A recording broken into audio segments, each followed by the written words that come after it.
Kesederhanaan dan kerendahan hati adalah jalan menuju rahmat Tuhan. Santa Katarina mengajarkan bahwa mukjizat besar bisa lahir dari hati yang kecil namun penuh iman.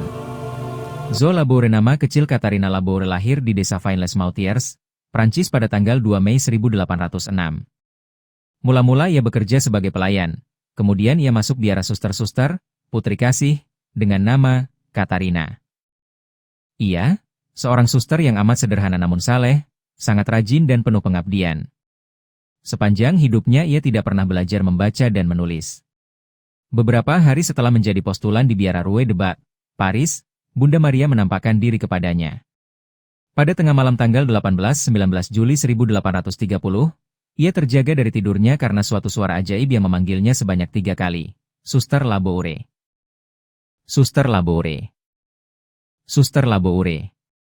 Ia tersentak bangun dan tampaklah di hadapannya seorang anak kecil berusia kira-kira 4-5 tahun. Anak kecil ini mengajaknya ke kapel. Bunda Maria menanti engkau di kapel, kata anak kecil itu. Dalam sikap ragu-ragu, penuh tanda tanya dan takut, Suster Katarina bersama anak kecil ajaib itu melangkah ke kapel. Herannya, semua pintu kapel terbuka dengan sendirinya, lilin-lilin dan lampu-lampu di dalam kapel itu menyala. Dan benarlah pemberitahuan anak kecil itu. Setelah menunggu setengah jam lamanya, tiba-tiba anak kecil itu berseru, "Lihat, itulah Bunda Maria." Bunda Maria muncul dan berlutut menyembah sakramen Maha Kudus, lalu duduk di kursi pastor kepala. Suster Katarina segera mendekatinya dan meletakkan tangannya di atas pangkuan Bunda Maria. Lebih dari 2 jam lamanya Bunda Maria berbicara dengan Katarina perihal tugas perutusannya yang dipercayakan Tuhan kepadanya.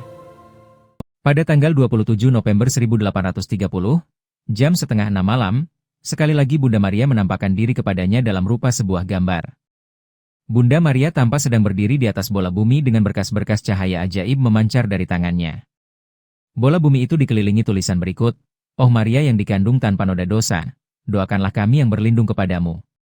Gambar itu lalu membalik dan menampakkan huruf M. Di atasnya terdapat sebuah hati dan salib yang saling berhubungan. Sementara itu terdengar olehnya suruhan Bunda Maria agar ia segera membuat satu medali yang berbentuk bulat lonjong seperti yang tergambar dalam tanda penampakan itu. Bunda Maria berjanji, semua orang yang mengenakan medali ini pada lehernya akan memperoleh karunia khusus. Katarina meneruskan pesan tersebut kepada yang berwajib. Lalu sesuai suruhan Bunda Maria, dibuatlah medali tersebut dan segera disebarluaskan kepada umat. Banyaklah permohonan yang terkabul karena medali tersebut, misalnya penyembuhan, pertobatan dan lainnya. Semuanya itu sungguh-sungguh ajaib, karena semula hal-hal itu memang tak dapat diatasi dengan cara biasa. Penampakan itu terus berlanjut beberapa kali lagi sampai bulan September 1881.